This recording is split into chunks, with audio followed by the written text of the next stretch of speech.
మునగకాయలు ఎన్నో ఒక ఔషధ నిధి ఉన్నటువంటి మునగ చట్నీ చేసుకోవచ్చు, మునగ సూప్ చేసుకోవచ్చు.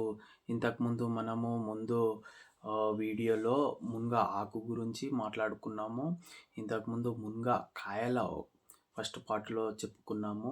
సో, మునగ కాయల గురించి చాలా పోషకాలు చెప్పుకుంటేనే ఒక 365 రోగాలకు అంటే ఒక బుక్కే రాయొచ్చు. ఈ మునగ ఆకు గురించి, కాయల గురించి, గింజలు క్యాన్సర్‌ని కణాలు ఏర్పడకుండా ఉండే ఒక మంచి ఔషధ గుణం ఉన్నటువంటి మునగకాయలు మధుమేహము ఎన్నో నియంత్రణలో ఉంచుతుంది. బరువు ఆరోగ్యానికి కంటి చురుకుగా కనిపించే ఒక రెటీనాను దృష్టి లోపం రాకుండా చూసే ఈ గింజలు, మునగకాయలు తినడం వల్ల చాలా ఉపయోగాలున్నాయి.